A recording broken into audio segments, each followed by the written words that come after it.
Halo teman-teman, kali ini kita akan membahas terkait perlindungan pekerja saat hamil dan melahirkan. Di sesi ini kita akan kemas dengan sesi tanya jawab. Yuk teman-teman, kita belajar bareng bersama saya Budi di Rewata Channel.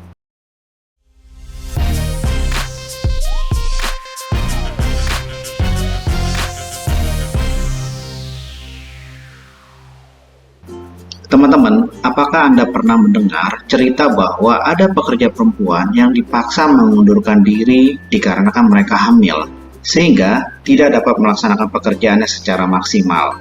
Atau pekerja perempuan yang sedang hamil masih diharuskan untuk berdiri dalam waktu yang lama? Apa hal itu diperbolehkan menurut undang-undang? Yuk teman-teman, kita coba lihat ya. Apa saja bentuk perlindungan bagi pekerja perempuan selama masa kehamilan?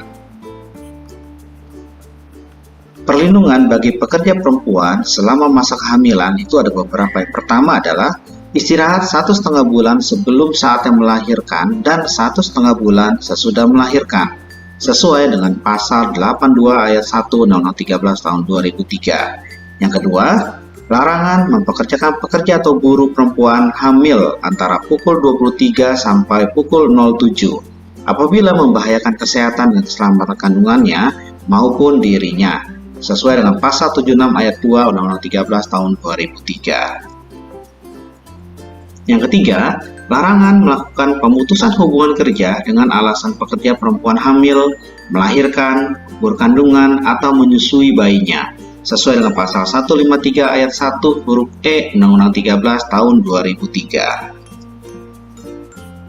Apa contoh tindakan yang harus dilakukan pengusaha untuk melindungi pekerja hamil di tempat kerja?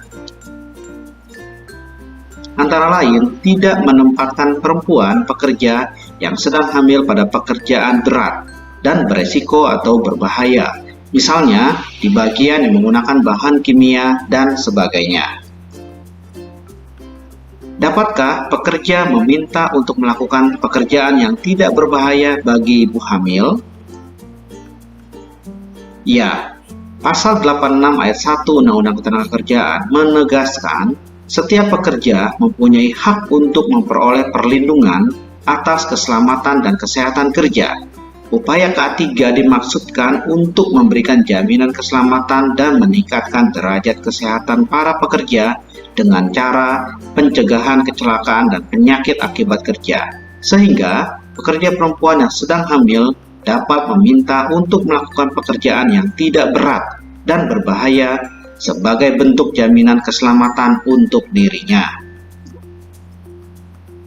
Perlindungan bagi kesehatan reproduksi sebagai bagian dari K3 ditegaskan oleh Konvensi ILO nomor 155 tahun 1981 tentang keselamatan dan kesehatan kerja.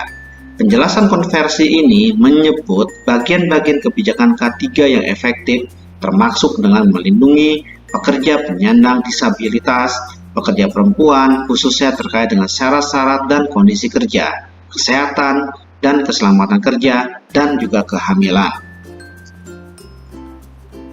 Lebih khusus, Konvensi ILO 183 tentang perlindungan maternitas menegaskan perlindungan bagi buruh perempuan hamil dan janin yang dikandungnya dari kondisi kerja yang tidak aman atau berbahaya dan tidak sehat.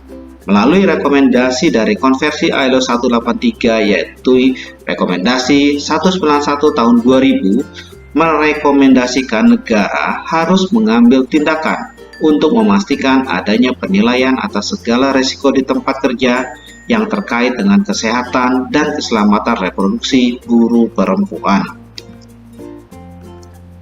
Terhadap risiko-risiko tersebut, perlu disediakan alternatif antara lain pindah ke bagian lain tanpa kehilangan upah secara khusus dalam hal yang pertama, pekerjaan sulit yang melibatkan upaya untuk mengangkat, membawa, mendorong, atau menarik beban secara manual.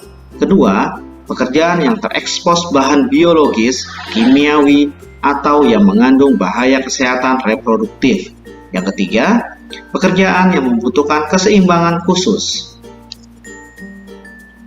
Terhadap resiko-resiko tersebut perlu disediakan alternatif antara lain pindah ke bagian lain tanpa kehilangan upah secara khusus. Dalam hal yang keempat adalah pekerjaan yang melibatkan ketegangan fisik akibat duduk atau berdiri terlalu lama, atau akibat suhu atau getaran yang terlalu ekstrim. Yang kelima, perempuan hamil atau yang sedang dirawat tidak boleh diharuskan untuk kerja malam jika surat keterangan medis menyatakan bahwa pekerjaan tersebut tidak sesuai dengan kehamilan atau perawatannya.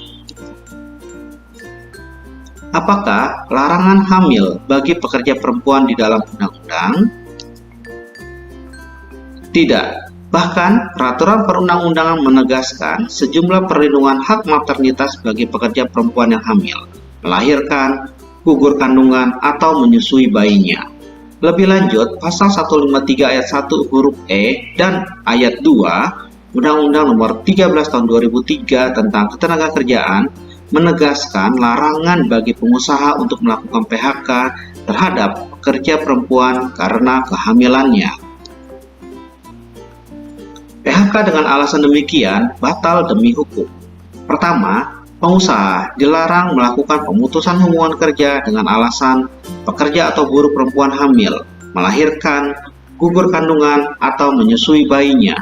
Yang kedua, pemutusan hubungan kerja yang dilakukan dengan alasan sebagaimana dimaksud dalam ayat 1 batal demi hukum dan pengusaha wajib mempekerjakan kembali pekerja atau buruh yang bersangkutan.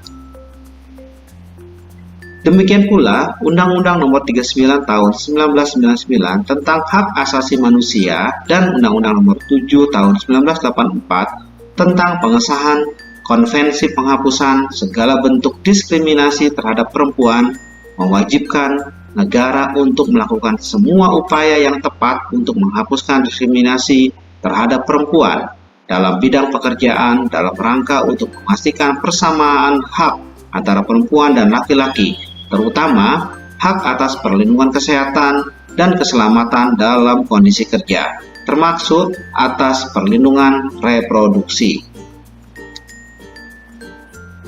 Pasal 49 ayat 2 Undang-Undang Nomor 39 Tahun 99 tentang Hak Asasi Manusia berbunyi, perempuan berhak untuk mendapatkan perlindungan khusus dalam pelaksanaan pekerjaan atau profesinya terhadap hal-hal yang dapat mengancam keselamatan dan atau kesehatannya berkenaan dengan fungsi reproduksi perempuan.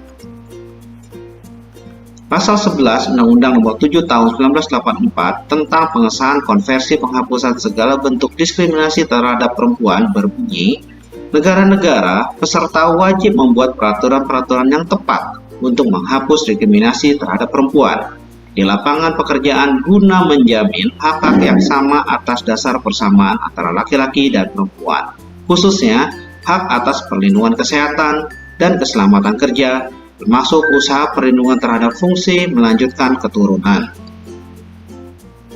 Bagaimana apabila ada perjanjian kerja yang mengharuskan pekerja perempuan mengundurkan diri ketika hamil?